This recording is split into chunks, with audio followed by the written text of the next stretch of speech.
Hi friends, welcome to the Neural Mastery YouTube channel. ఈ ఛానల్లో మనం యాక్టివేషన్ ఫంక్షన్స్ గురించి తెలుసుకుందాం.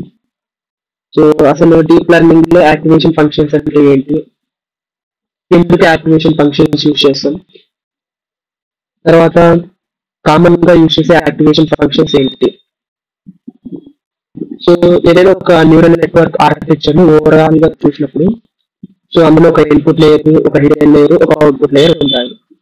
సో ఇన్పుట్ లేయర్ ఏ టూ లేయర్స్ మధ్య చూసిన ఇన్పుట్స్, వెయిట్స్, బయాస్ ఉంటుంది. సో వాటి నుంచి వచ్చిన అవుట్పుట్ ని మనం ఒక జనరల్ గా యాక్టివేషన్ ఫంక్షన్ కి పంపిస్తాం. ఎందుకు యాక్టివేషన్ ఫంక్షన్ కి పంపిస్తాం అండ్ దాని గురించి తెలుసుకునే ముందుగా నేను చెప్పాలనుకున్న పాయింట్ ఏంటంటే, composition of two linear function is always linear.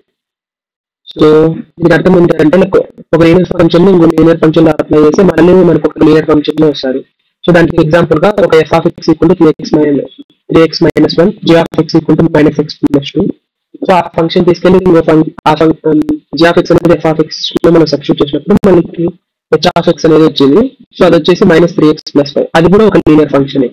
So ఇక్కడ మనం చూసుకోవచ్చు f of x అనేది గ్రీన్ కలర్ బ్లూ కలర్ లో ఉంది, g of x అనేది రెడ్ కలర్ లో ఉంది, h of x అనేది గ్రీన్ కలర్ లో ఉంది.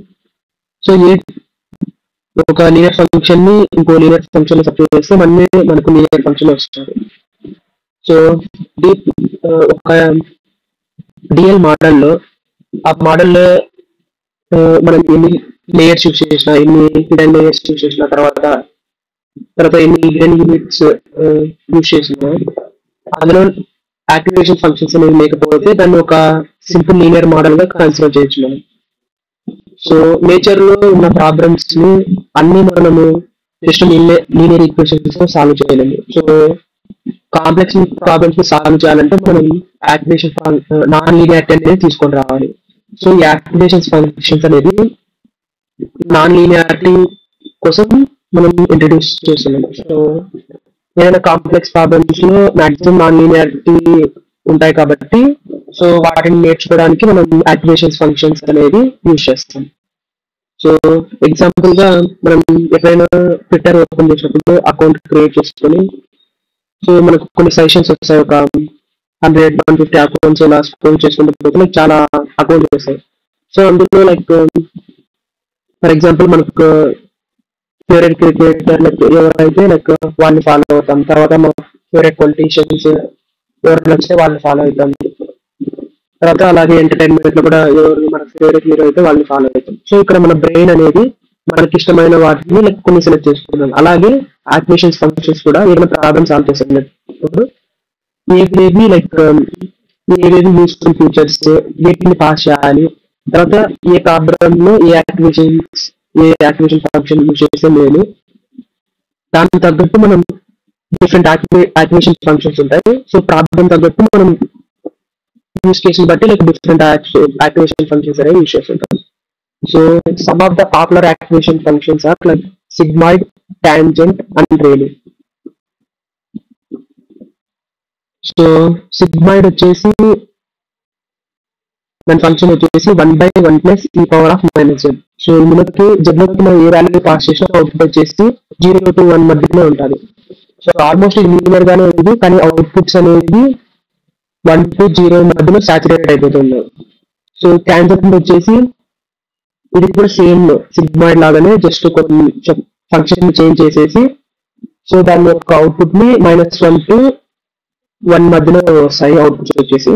తర్వాత రేలు వచ్చేసి చాలా simple, max of 0, x. So negative value ఏమి వచ్చినా సరే అవుట్పుట్ వస్తుంది 0 వస్తుంది, పాజిటివ్ వాల్యూ ఏమి ఇచ్చినా సరే అదే వాల్యూ అవుట్పుట్ గా వస్తుంది. సిగ్మాయిడ్ లో టాంజెంట్ లో వానిషింగ్ గ్రేడియంట్ ప్రాబ్లమ్ రైజ్ అవుతుంది. తర్వాత రేలు వచ్చేసి ఎక్స్ప్లాయిడింగ్ గ్రేడియంట్ రైజ్ అవ్వచ్చు. So vanishing gradient and exploding gradient అంటే, వానిషింగ్ గ్రేడియంట్ అంటే ఎప్పుడైతే గ్రేడియంట్ అనేది చాలా చిన్నగా చాలా స్మాల్ వాల్యూస్ వస్తాయో అప్పుడు అనేది మోడల్ అనేది ఏం నేర్చుకోదు. అలాగే ఎక్స్ప్లాయిడింగ్ గ్రేడియంట్ అనేది చాలా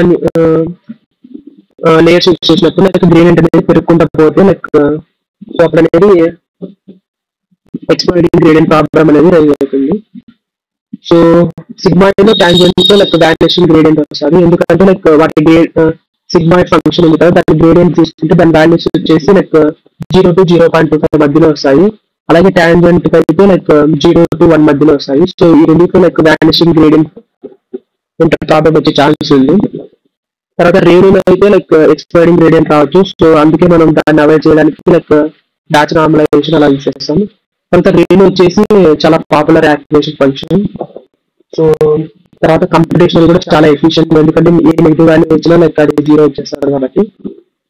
తర్వాత నెక్స్ట్ వచ్చేసి ఏదైనా మనం బైనరీ క్లాసిఫికేషన్ ప్రాబ్లమ్ సాల్వ్ చేస్తున్నప్పుడు కానీ ఏదైనా ప్రాబబిలిటీస్ కావాలనుకున్నప్పుడు సిగ్మాయిడ్ యూస్ చేస్తాము. తర్వాత హిడెన్ లేయర్స్ లో టాంజెంట్ యాక్టివేషన్ ఫంక్షన్ అనేది యూస్ చేస్తాం. So thank you.